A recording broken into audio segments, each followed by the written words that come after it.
We have already shown you a lot of the all-new Volkswagen Tiguan and Autogefühl, your #1 resource for in-depth car reviews and your #1 community to discuss cars with Thomas. But today, it's about one version that you wanted to see especially and that was missing so far in an extensive review, and that is the VW Tiguan R-Line, the sporty exterior and interior. So if you want to have, for example, a family SUV and combine it with a sporty look, then this one might be the suitable solution for you. We're going to find out in exterior, interior and the driving experience here with the strongest diesel in this case, an Autogefühl in full HD, full screen and full length. Let's go!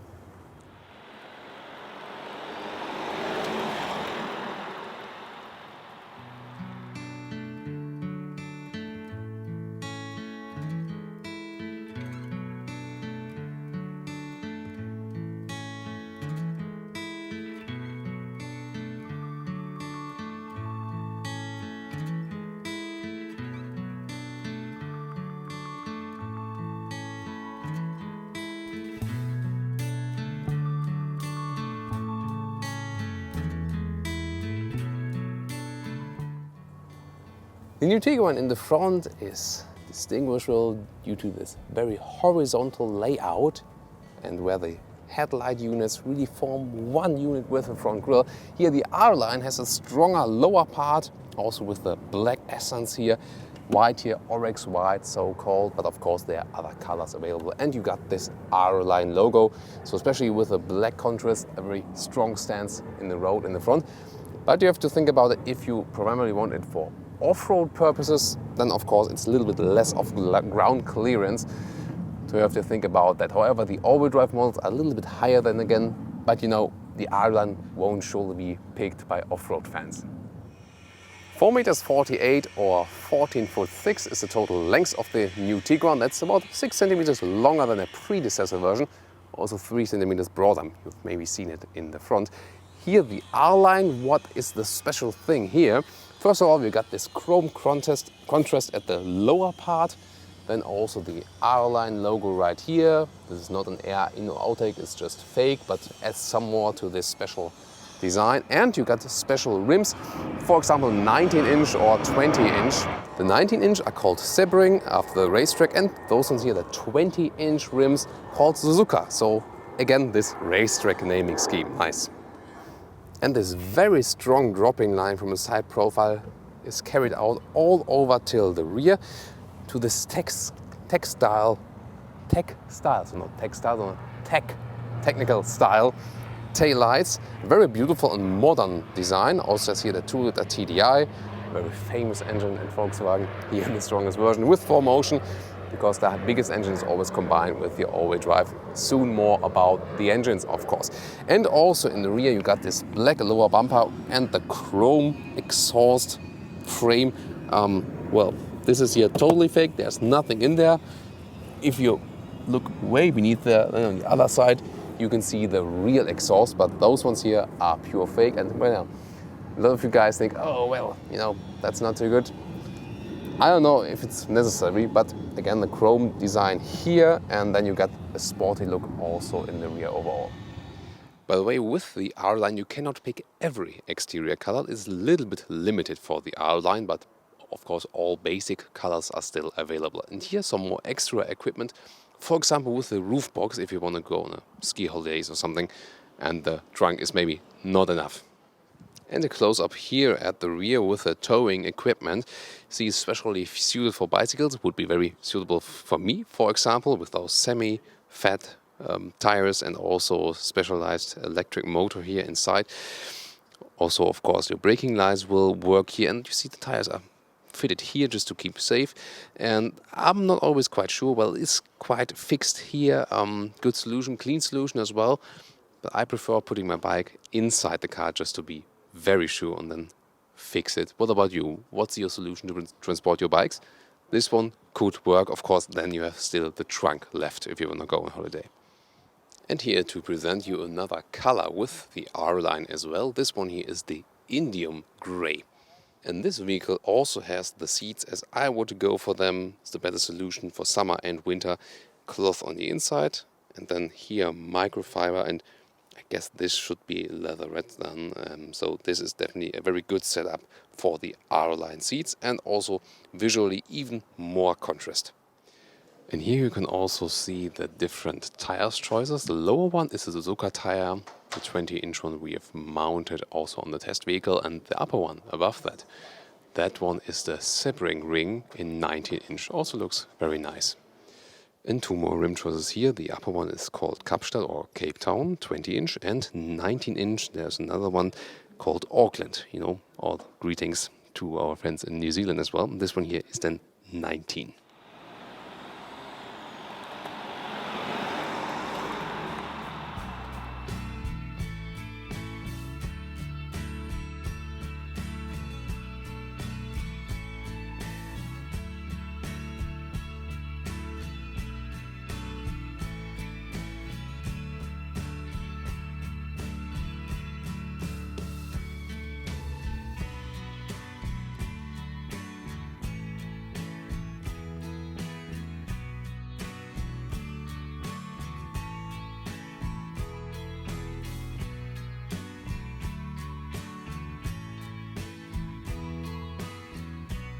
This is the car key, preparing to get inside, and there's also a keyless entry possible.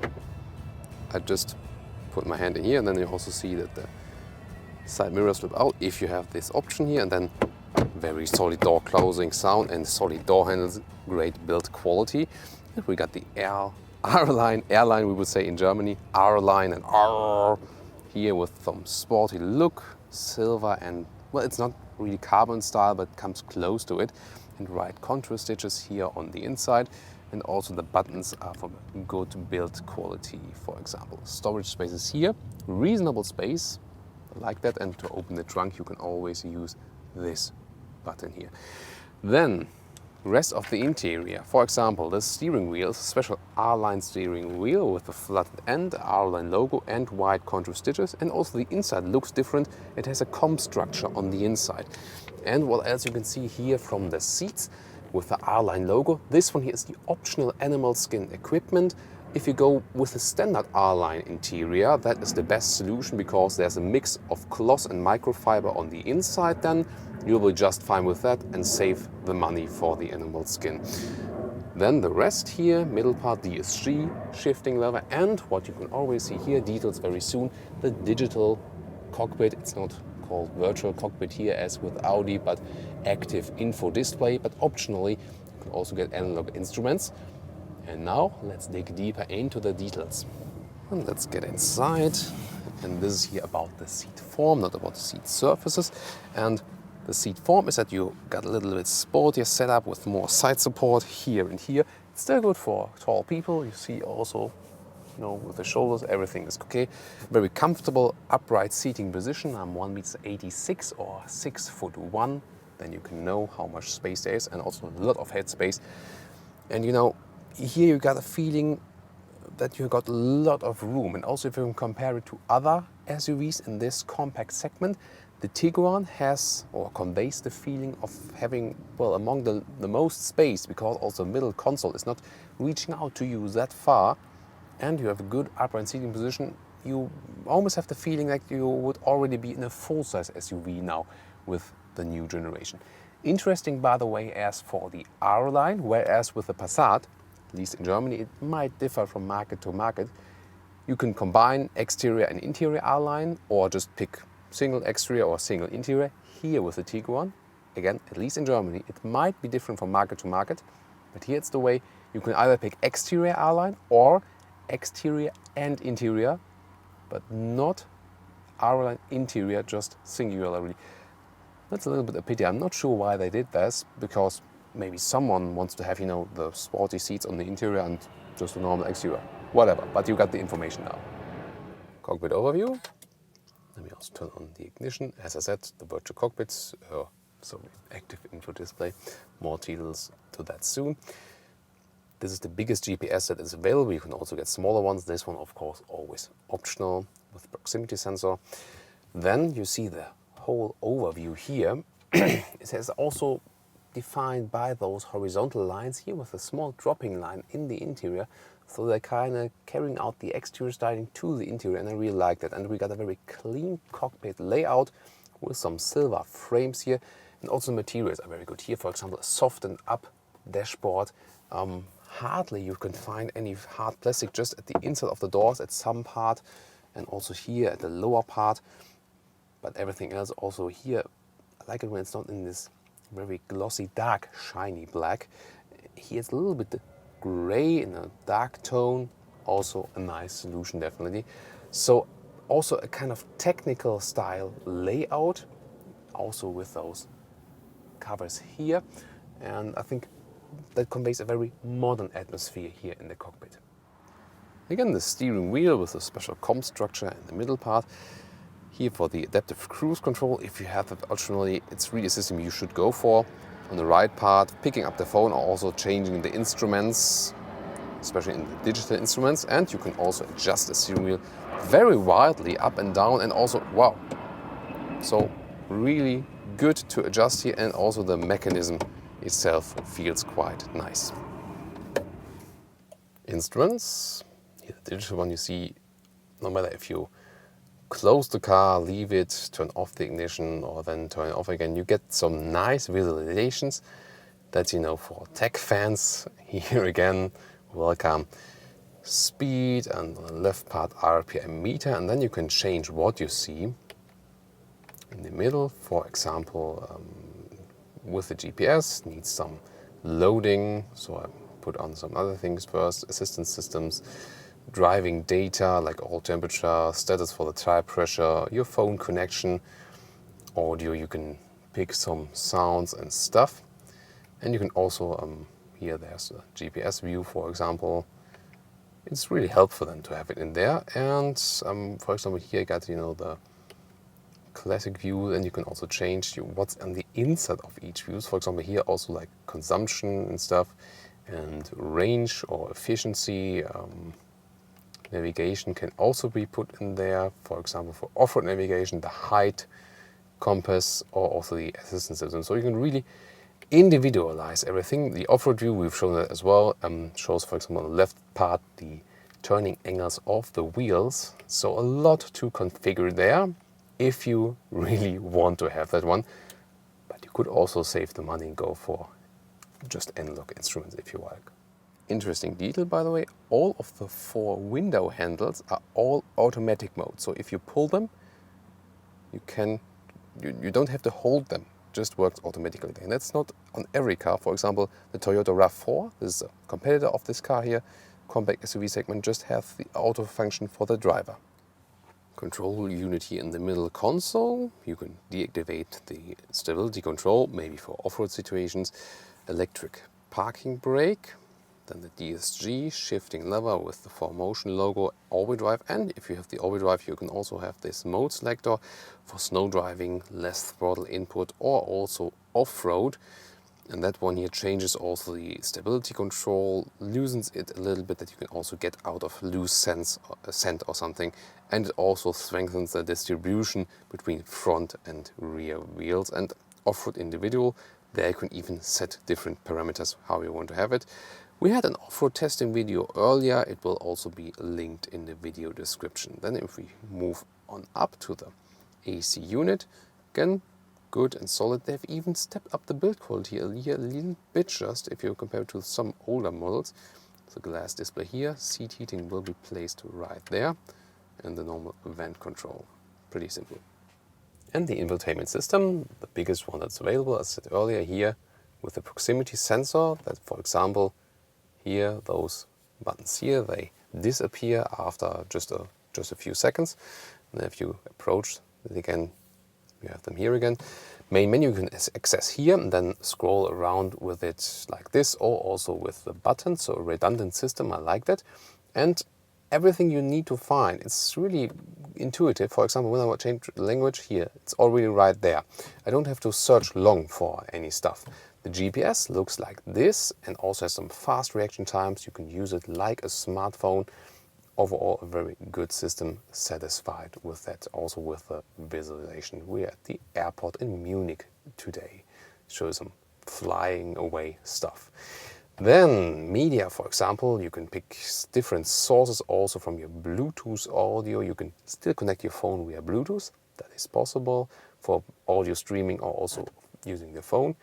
Radio, you can also scroll like this, for example, and also pick a DAB version if you have it right here. And some car views, for example, for consumption, that will be in here, or also off-road data that will be interesting if you're riding off-road, not maybe primarily with the R-Line. Then it's also now possible to plug in the phone. So way below that, the USB slot, yes, connect, and I can also allow that here, yes, allow that, and then I have the smartphone interface for phone, also using your own GPS system or your messages, and you can always go back main menu for the Apple CarPlay here, like you would use this button, or also go back to the Volkswagen stuff, then you're in the Volkswagen menu again, and always can go back here. And it's also available for Android Auto if you don't have an Apple device. It would just be like here. And there's also this CarNet available, and we can show you some more information about that one later, because here there's a hotspot function and you can do some more stuff with it. And here we have a working internet connection for the CarNet, and that is consisting of a lot of apps. For example, you can check the weather or also check the fuel prices at the fuel stations nearby, or also can receive some GPS destinations you've maybe picked on your iPad before. I can just show you sometimes it takes some time to load depending on your connection. That's, for example, the weather. It's quite hot today here.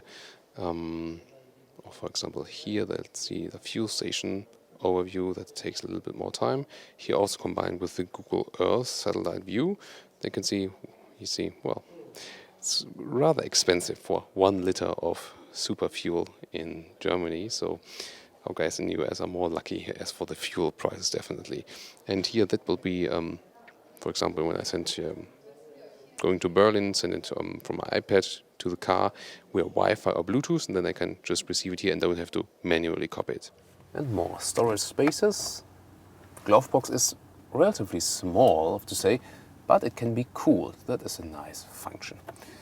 Then here in the front and middle console, there's also this symbol for the inductive charging. When you put your smartphone right here, that's optional, and also 12-volt power supply and USB is there. Then here, and that's again a sign for build quality, if you just fade that, and also the sound it makes. Then just minor details, but it's nice. And adaptive holders for your beverages. And again, good interior quality. You can always check that when you lift up the armrest here, if you can shake it around here, it's really fixed. Some more space in there than for your stuff. If you want to store your sunglasses or change it to your normal glasses, I'm always a little bit afraid to put them in there, but that would be possible. And also new in the Tiguan is, for the first one in the Tiguan, that we have those call buttons here, and it's important to know how they work and who they call. It's also included in this CarNet package. It's called Security and Service. You can order that for about 300 euros in Germany, and then for 10 years you have those services. The SOS button, you have to hold it 3 seconds. Then you get connected to an SOS call center and can say, hey, I have an accident, or maybe also, I have seen another accident. Please call the ambulance and so on. And also the ambulance center, it gets the vehicle information, for example, how many passengers are in the car on the front seats. It's controlled with a seatbelt and the seating sensor in the rear seats over the seatbelt. So you can see like 3 people in the car, for example. It's very important information. Then the middle button here, this is then for services, for example, when you have the next inspection, or if you also have a breakdown, that's the main purpose.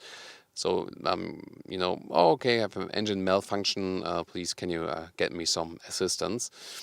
Then they also, for example, get some vehicle information that they can assess the situation. And the I button, just for information, for example, you're new with the car and you have the electric handbrake on and you don't know how to release it, and hey, how can I start driving? That would be then information on your car. And what they have not done so far is concierge services like, hey, please order me a pizza. They have not included that yet. I think Volkswagen's lagging a little bit behind in this case. And the driver foot area is defined by this R-Line entry cover, very nice. Another storage space right here, hidden left next to the steering wheel, and special aluminum foot packs, as you know, it should be with a sporty interior car. And what about the rear?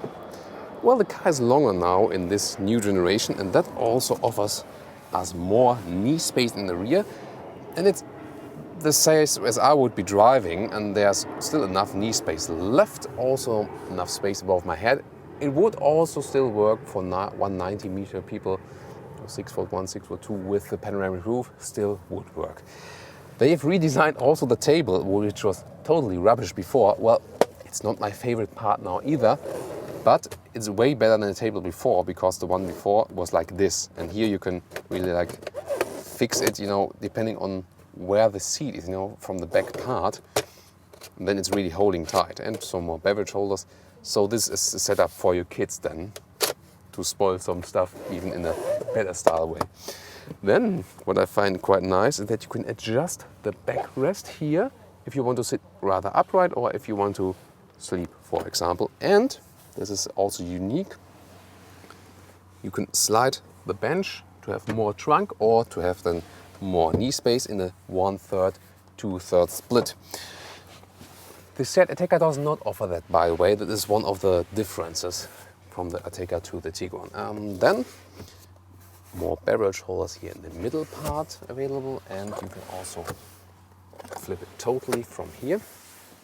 Then you have an even loading space to the trunk area.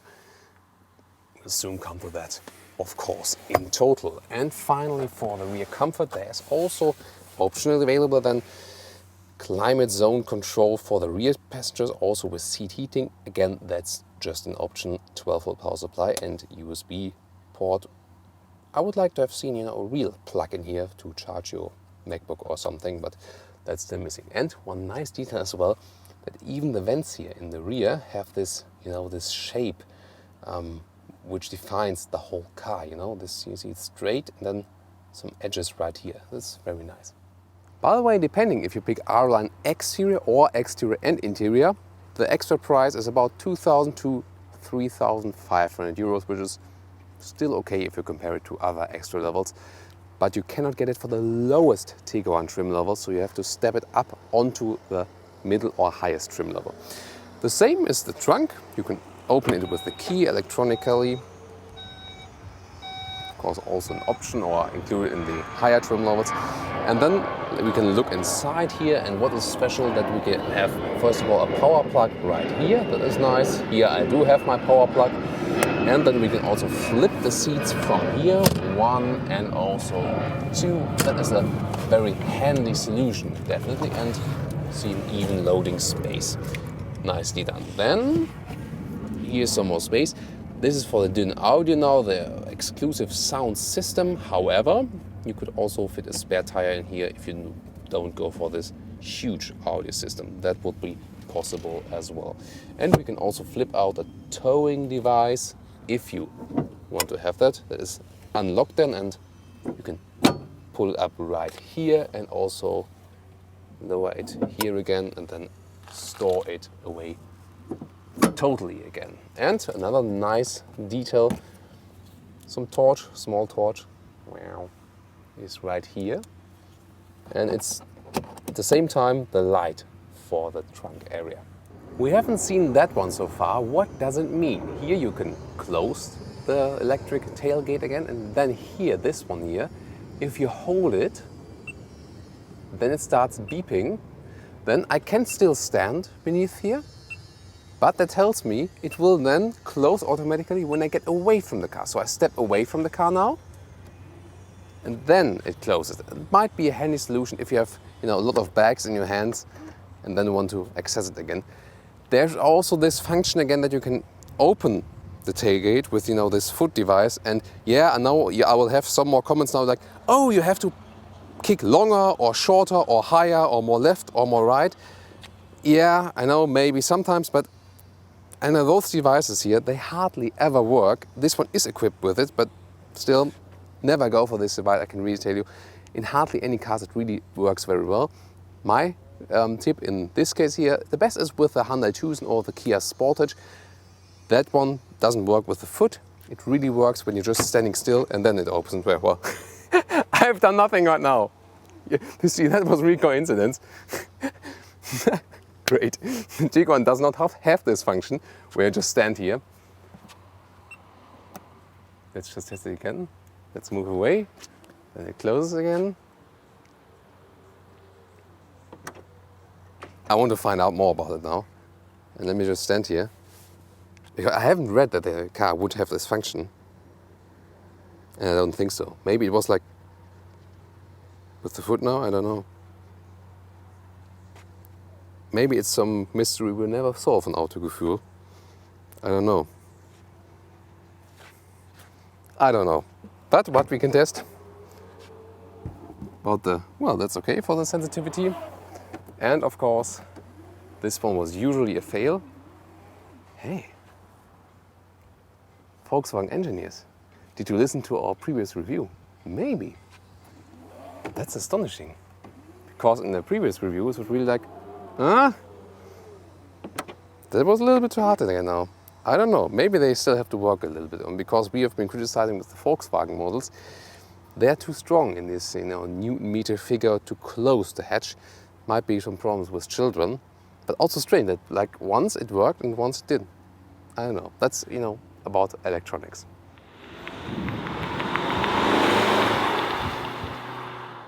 Underneath the hood, here we got a 2-liter TDI. Wow, a nice engine design, isn't it? Really sporty design, also with a 3D VW logo. Here with 240 horsepower, the top variant also is combined with all-wheel drive and DSG, a dual clutch transmission, but it's also available with 190, 150 and 115 horsepower. And you can get the petrol engines as well, 2-liter or 1.4 liter, also with different horsepower variants. And that's the same with the diesels. The top petrol engine is always combined with all-wheel drive and the dual clutch transmission. The middle horsepower variants, you can pick that optionally, and the lowest one is not available with the all-wheel drive as an entry-level engine then.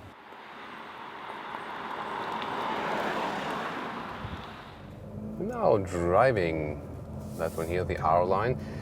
The R-Line exterior or the interior does not change anything from the driving characteristics. However, what has changed is that we have the 240 horsepower diesel here now. And what is a special thing about also compared to the other diesels is this one here is the BiTurbo. So we have 2 turbochargers. And let's see how that one plays out. We will have different driving situations here for you. And of course, also on the motorway that we can really hammer the throttle for you, because that one is very interesting. And later I will give you also some consumption figures, how this one will play out. My estimate is really, and that's all what is on there on the clock, is 10 liters, I think, a realistic value for the diesel here. It's, those diesels are not very fuel not very fuel saving.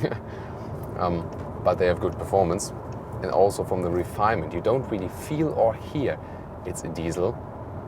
It's really very well insulated from the passenger cabin, and that's overall, I think, a very good discipline for the Volkswagen Tiguan. And the new generation is relatively silent in here. You have a good, comfortable and silent ride, combined with the upright seating position here and the very good overview to the sides, also through this frameless rear mirror, which is again another nice detail. So it conveys a very relaxed and refined driving feeling, more refined than probably all other compact SUVs in this segment. I'm not the biggest diesel fan, especially as I've ridden a lot of electric cars or hybrid cars recently. I more see the future there. But still, we're always open-minded with every car. And so we'll see what the performance is doing with us here then. Good thing, with stronger engines is, for one, that they also run a little bit better at lower speeds then, because you can drive them a little bit more relaxed. So for example here, as I have those 2 turbos, I can also just slightly increase speeds without having to hammer the throttle really very much. At the moment we're only at 60 kilometers an hour, and I can also just set the adaptive cruise control, which is a very good system here, and just relax. And well, That's basically about it. And again, very silent also for a diesel engine. If you're just rolling like that, you really couldn't feel any difference. Then about this BiTurbo diesel, for example, now I want to accelerate from 60 to 80, and you also can see always when we're at this camera here, at the front camera, you can always see the speed. Then if I accelerate from 60 to 80 and hammer the throttle, then you can watch or hear or listen to me how fast it goes now. And that's it. So you see, there's really good performance. Of course, there's more diesel sound than in this case. That's totally a natural thing. But especially for overtaking on the motorway, you have very good performance here with this diesel, no question. You can always, by the way, electronically set the side mirrors where they should be heading to, and maybe you'll also see when we're on the motorway if there will be some people overtaking us. I'm not so sure about that. You got this assistance system with a blind spot warner on the inside of the mirror, of the side mirror. There will be a yellow flashing light if someone is overtaking us. That's the blind spot warner. A very useful assistance system, no question about that. The agility of the Tiguan is for compact SUVs very good, because we have this rather direct steering wheel. You see, they don't have to turn the steering wheel that much, so not big steering angle is necessary. Also, when we're going some slalom here, there's not much side tilting for the car, and you see how direct the commands from the steering wheel are transported. It's a relatively sporty feeling for an SUV. You can also get the DCC, the dynamic chassis control, which is not equipped with this car, it seems. But you will be also just fine with the standard suspension. With the DCC, you can then set sportier mode, or a little bit more comfortable.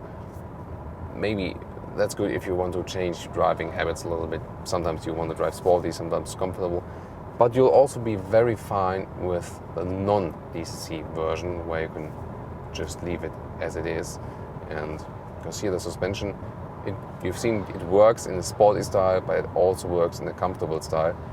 And I think creating this compromise here is really something they've achieved. That is very nice.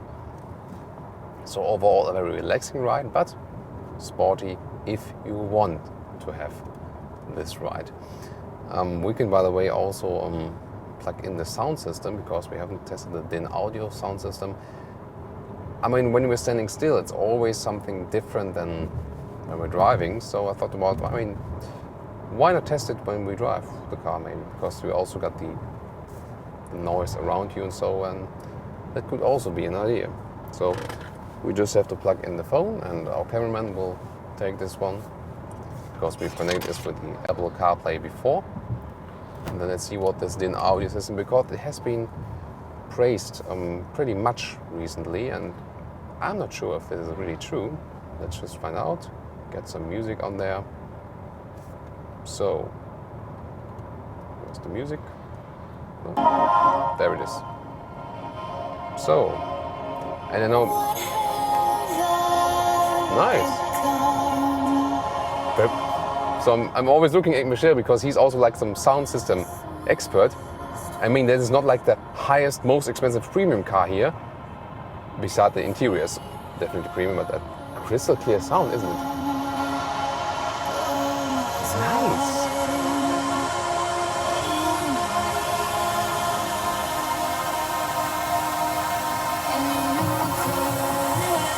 Great.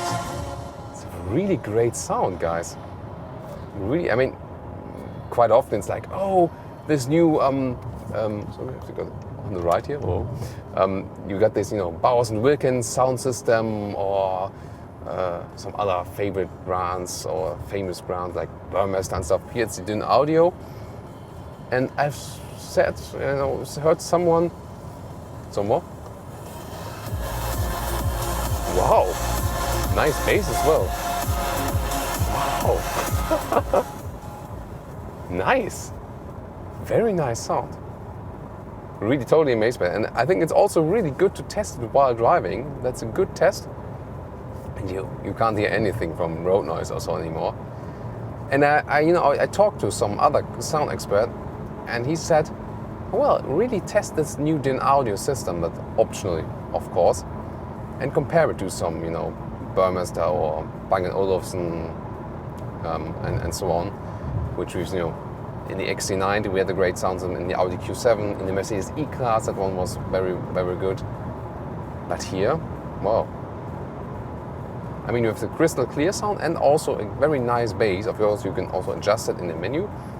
But so far, I can tell you, I can really recommend you this new sound system. I think it's very good that you can also have this one here in a compact SUV, which is not like 100,000 euros, because most of the time, like in the E-Class, XC90 and stuff, those were always cars which really, literally, cost 100,000 euros. And here it's good that you can also have good sound system, because some people like us who are not able to afford 100,000 euros cars still maybe want to have great sound system in the car. Nice. What do you think, guys? It's always hard to convey it with a camera microphone how the sound system works, so you have to trust me on that. But this one is one of the best sound systems we tested so far, I think. Don't you think as well? Yeah? Okay, so Michelle is agreeing, so thumbs up, yeah. And thumbs up for our video, by the way. Here also at higher speeds, you see no problem with the Tiguan with the slalom, and I'm always quite amazed because before with SUVs only Porsche and BMW managed it to have both like a little bit of comfort but still making SUVs sporty. Here with the Tiguan, I think they've also achieved that. I mean, of course, it's BMW and Porsche has a sportier setup. But also, it's really amazing what they've achieved with the suspension here. There might be some comments saying, Thomas is just praising German cars again, but that's totally rubbish. We had a separate episode about that one, that it's not the case, because we're taking every car, no matter where it comes from, just unbiased, totally unbiased. And it's not like, for example, like Hyundai is just a Korean car, because the cars we get in Europe are mostly built in the Czech Republic, so it's basically a European car. And also some of the German cars are built in Spain and so on, so it's mixed all the way around again all over the world, so you cannot say like this is a true German car here. Or when we get a BMW X3 or X5, it's not even built in Germany, it's built in the US, so they come over here. So just to clear up with that. But here, this is really one car we've seen in the extra interior refinement, and also here from the driving. You can search for stuff to criticize, besides of the maybe not too sensitive rear hatch there. I mean, what can you criticize about this car? Maybe that still has this old combustion engine concept, and they didn't deliver the GTE version yet. Maybe that. But other than that, I don't really know. So we've cleared a lot of aspects. I'm looking at GPS. What we can still show you is really the big performance of the diesel on an unlimited Autobahn track. We'll be right back for you with that.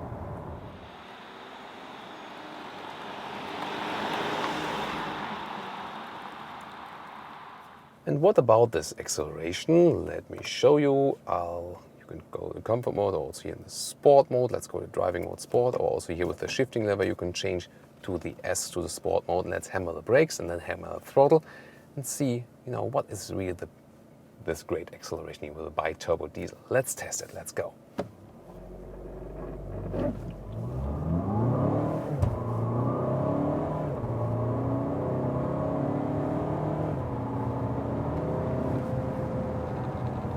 And that's it. So did you count below? Really interesting. And wow, the DSG really hammered them. Really interesting, definitely. And also you've seen before we did this acceleration test, the consumption was close to 8 liters on 100 kilometers. Now, of course, it already went up. But, well, if you really hammer that engine, you can get to 9, 10 liters. If you drive rather, calmly and mostly on the motorway, then you can also reach those, 8, 7 liters, something like that. It's, by the way, the parking aid, and of course, you also have a rear view camera, and optionally also with fake drone view from above.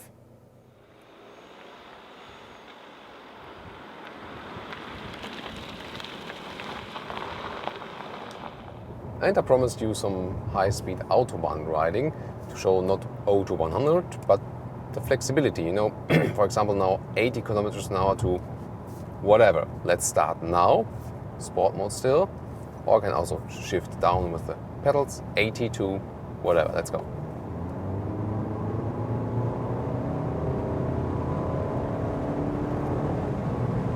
On 30, 160,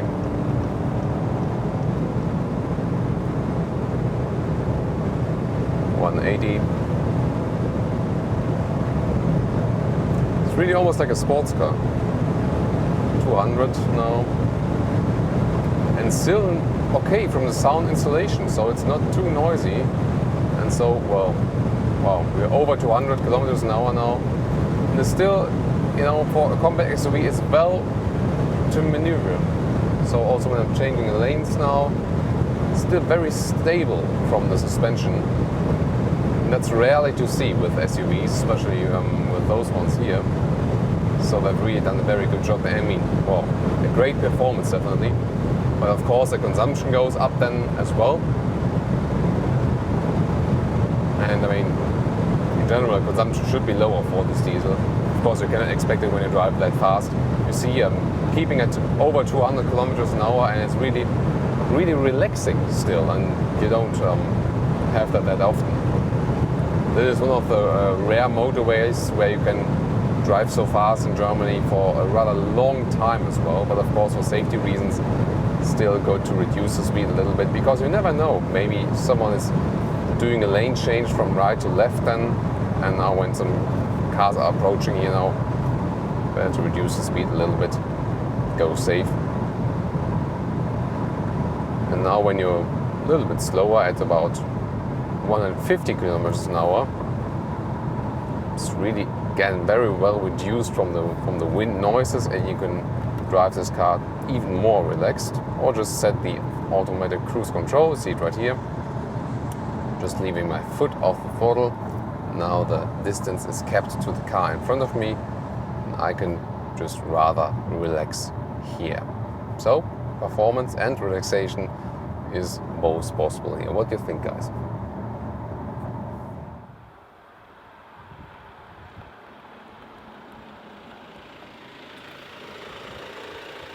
And now a conclusion, Volkswagen Tiguan R-Line. Overall, this compact SUV is among the best in its segment, if it's not the best in its segment, if you combine exterior styling, interior refinement, riding quality, agility, and also versatility. So they've really made a very good car here, there is no doubt about it. Also for a rather reasonable price. Only the Seat Ateca, for example, is a better price-performance deal. Then the R-Line, especially, I think it's really beautifully done. So you got a sporty SUV design for that one. The riding won't change, but just the look. Also on the interior, as I told you earlier, if you go for the standard R-Line interior, you will also won't have the animal skin seats, and you will have a good combination also for the service, and overall also a nice interior style, and the refinement from the interior is good anyway. So I think we're at the end of the review now. I want to hear your opinion on the style of the R-Line. Would you go for the R-Line with the Tiguan? Put me your opinion in the comments. And of course, you can enjoy more Volkswagen Tiguan reviews from the all-new model here on Autogefühl. It's all linked in the video description, because we have one in the snow with some snow drifting, was great fun, and also with an off-road part. That's another review where we ride over some obstacles. Both very interesting to see if you want to see more details, more colors, versions, and so on. Tune in next time for Autogefühl and check out the other videos. Thank you very much for watching. We'll see each other at Autogefühl.